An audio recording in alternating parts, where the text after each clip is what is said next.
Hello, our dear viewers, and welcome to this edition of our program Africa Today. I'm Rabia.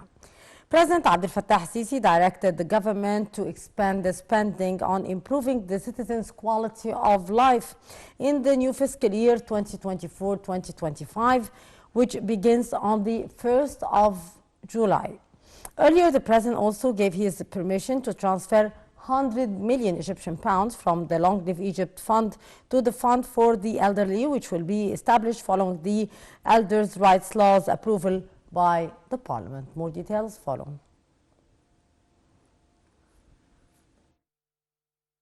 Minister of Finance Mohammed Moataz stated that President Abdel Fattah Sisi has instructed the government to increase spending on improving citizens' quality of life in the upcoming fiscal year 2024-2025, which starts on the 1st of July.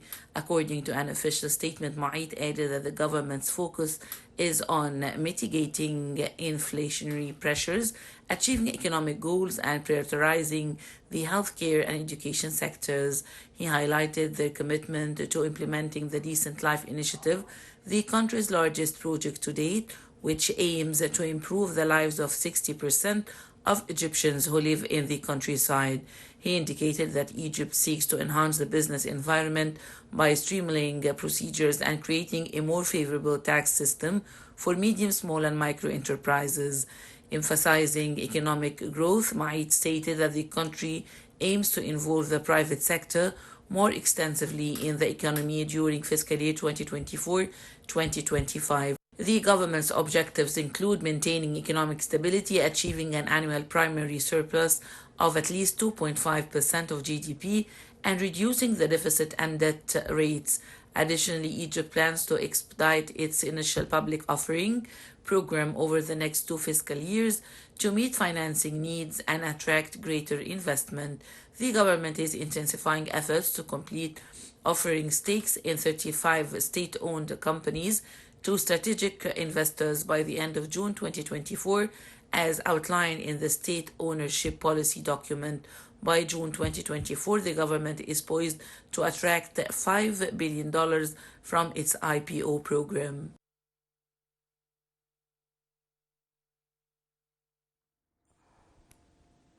And the recent agreement struck between Ethiopia and Somaliland continues to re-evaporate across the region, while Somalia, which claims Somaliland as part of its territory, reaches out to regional countries to mobilize support. Last week, landlocked Ethiopia and the breakaway region of Somaliland reached an agreement that would give the Addis Ababa capital access to the Red Sea through the port of Berbera, in exchange for the recognizing of the Somaliland's independence. The deal was widely condemned by Somalia, which deemed it as a violation of its territorial integrity. Somalia's President Hassan Sheikh Mohammed visited Eritrea on Monday, just a week after the breakaway region of Somaliland reached a deal with Ethiopia that has raised tensions in the Horn of Africa. Somalia has rejected the agreement, which gives landlocked Ethiopia access to the Red Sea through Somaliland, a separate northwestern region over which Mogadishu exercises little real authority. Mohammed's arrival in Asmara was announced by his office. The office said the two leaders would discuss issues of mutual benefit for both nations, including strengthening ties and fostering cooperation. Somalia has branded the surprise memorandum of understanding signed on January the 1st in Addis Ababa an act of aggression and a violation of its sovereignty, and appealed for international support. The African Union and the United States have called for calm and respect for Somalia's sovereignty and territorial integrity. Somaliland, a former British colony, declared independence from Somalia in 1991, but the move has not been recognized internationally.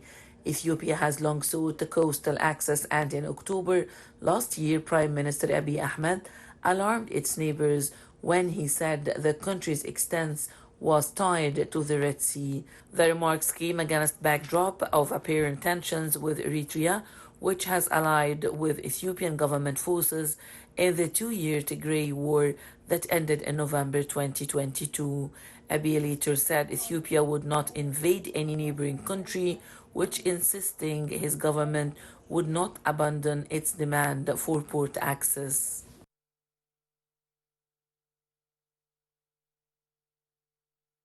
And moving on to this feature story where ancient Egyptian tomb believed to be more than 4,000-year-old has been discovered in Egypt. A team of Egyptian and Japanese archaeologists in Saqqara found the burials, architectural elements, and other artifacts during the mission. Actually, among the discoveries are the remains of a human buried with a colon mask and a burial for a small child, which are believed to date back to the Second Dynasty. Experts said that the tomb dates between 2649 and 2150 BC. The Joint Archaeological Mission from the Supreme Council of Antiquities, the SCA, in collaboration with the Japanese University Waseda, has unveiled a rock-out tomb and a myriad of artifacts spanning different historical periods during its current excavation season in Saqqara Necropolis.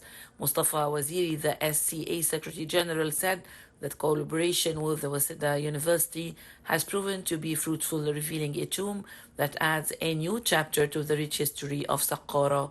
For his part, Nazumi Kawai, head of the Japanese team, said that the discovery provides invaluable insights into the history of this region. The architectural marvel, believed to date back to the Second Dynasty, boasts interactive designs and offers a glimpse into the craftsman of ancient Egyptian builders. The tomb design and the pottery discovered within it serves as significant markers for understanding the historical context of its creation. Among the notable finds are the remains of a human burial with a colored mask and another burial for a small child. Additionally, the mission discovered burials from the late and the Ptolemaic eras, as well as a poorly preserved coffin from the 18th dynasty containing a well-preserved alabaster vessel. Kawai said that the mission has documented all the discoveries, adding that they hope to uncover more secrets of Saqqara archaeological site in the upcoming season, further enriching understanding of this historically significant area.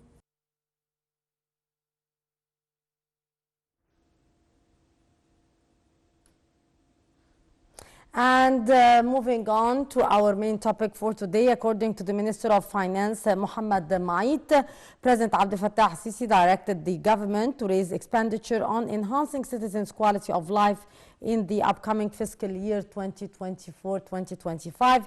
Maid also stated in the official statement that the government's priorities include the healthcare and education sectors, as well as reaching economic targets and reducing the inflationary pressure. To shed more light on the issue, we are very much delighted to be joined over the phone by Dr. Moataz Abu Zeid, Professor of Economics and Commercial Law. Good afternoon to you, Doctor. Good afternoon.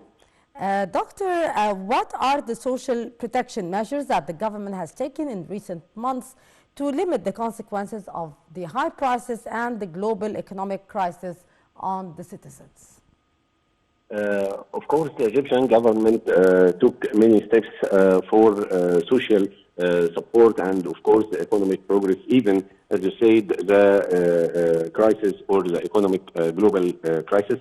Of course, the Egyptian government had a strategy for economic crisis, depends on increasing the Egyptian products and looking forward more exports for Egypt. Of course, to look after the Egyptian manpower and how to improve it. And on the other side, supporting this economic strategy with a very wide and clear social improvement for enhancing the standards of living for Egyptian people. Indeed. Sir, would you please highlight the government's efforts to support the food commodities? Of course, the projects that was taken by the Egyptian government during the last maybe 3 or 4 years, according to the agriculture strategy for many desert lands in Egypt, and the project of the million fiddan of Egyptian products. And of course, the last year, the first results of these projects had appeared by many exports for vegetables and fruits from Egypt. On the other side, the Egyptian government supported and ensured many of strategic goods and products in Egyptian markets during the last few months or the last years, facing many critical and economic crises happened in many other countries. But of course, Egypt had a certain strategy and a very firm system to support and to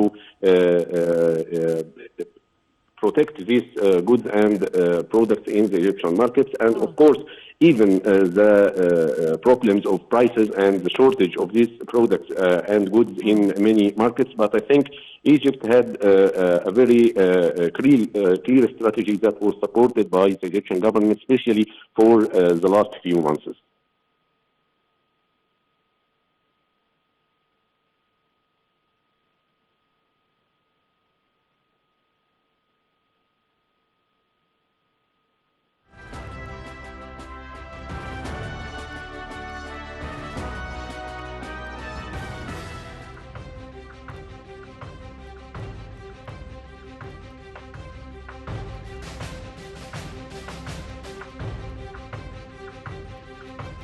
نحن لدينا مصير مشترك.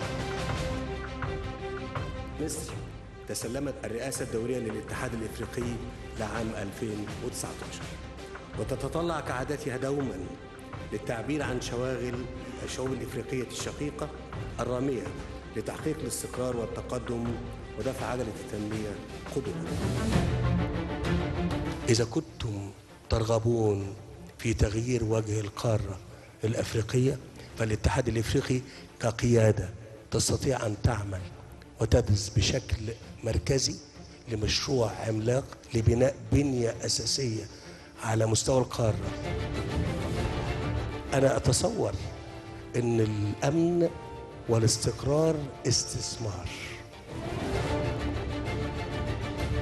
إذا لم تستقر هذه القارة والأمن فيها بمعدلاته عالية، هذا الأمر سينعكس بالسلب علينا كلنا.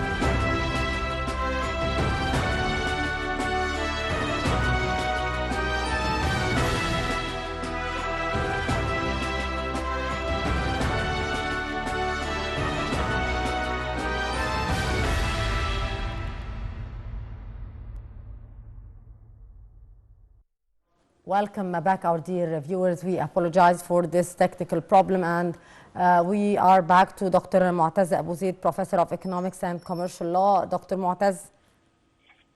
Yes, I am with you. We are sorry for this inconvenience. Sir, how do you see the Takaful and Karama program aiming to improve the living conditions of the less fortunate people here? Of course, Takaful and Karama is a very ambitious project designed and performed by the Egyptian government, not only for the social impact of this project, but of course it's a very good investment for the Egyptian progress that the Egyptian government is looking for. And on the other side, it is the very clear and the very touchable results for these strategies that people can feel how the Egyptian government can support them and working for enhancing the standards of living for Egyptian people. Yes, sir.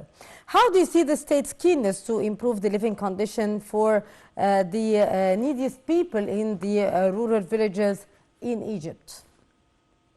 Of course, the Egyptian government took a very wide strategy for dealing with this program. This was starting from the National Strategy for Human Rights and, of course, supporting all the sides of enhancing the life of these people by education, by supporting infrastructure, or maybe the health care. All these sides must be protected and must be supported to pick the results of this ambitious strategy. And of course, the Egyptian government took wide steps for these strategies to be performed and to be reached by the people. And of course, this will be a very, maybe we can say, an integrated strategies with each other, like Takaful and Karama, and of course the national strategies for human rights. Yes. Also, sir, the government is committed to implementing the country's largest project to date, the Decent Life Initiative, which aims to improve the lives of 60% of the Egyptians who live in the countryside. How much progress has been accomplished thus so far in this very important enterprise? Yes, Decent Life or Hayat Karima strategies was started since about nearly 2 years now. It was a very wide, as I said, and very ambitious strategy put by the Egyptian government. And the main advantage of this strategy is that it make a very wide participation for private sector and NGOs and civil society to participate in this in the implementation of this strategy. And of course, they began by some experimental villages or cities in many governorates in Egypt, and I think it is a very long-term strategy that can be or can cover many villages, maybe about 60% of the countryside in Egypt during maybe 4 years.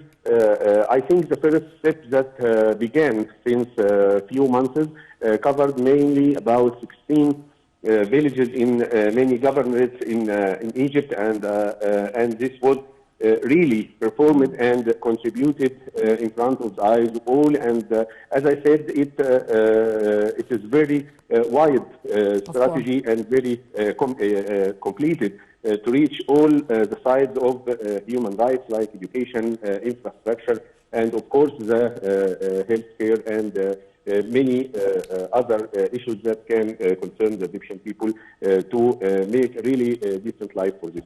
Yes, indeed. So also the cabinet expanded the scope of work of civil and charitable organizations and the national projects. How do you view this move? We cannot deny that the movements of the civil society and the NGOs here in Egypt is more free than the governmental sector. And of course, the participation of this sector is really needed and can be easily connected to people and can make a very real assistance for the activities of the government. So the participation of NGOs is a very important advantage of these strategies and these plans put by the Egyptian government. And on the other side, it make an assurance that this sector or the civil society sector is also on the same way for enhancing the standards of life of Egyptian people. Yes. Sir, what are your suggestions to face the economic pressures that the country is facing currently?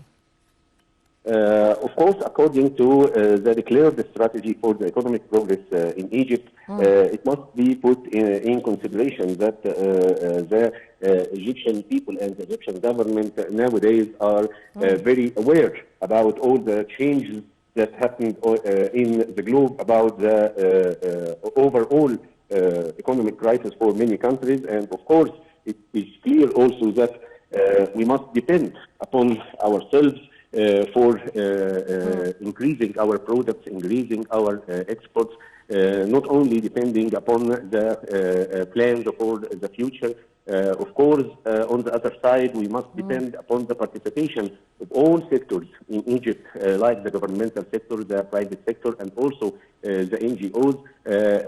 Finally, we can make many activities or many other activities like widening the assistance or the help that the government can reach people as entrepreneurs or small and micro enterprises in Egypt. And of course, this will make a change in the whole income or the whole economic strategy for progress in Egypt. Indeed, Dr. Moataz Abu Zeid, the Professor of Economics and commercial law. Thank you so much, sir, for your precious input.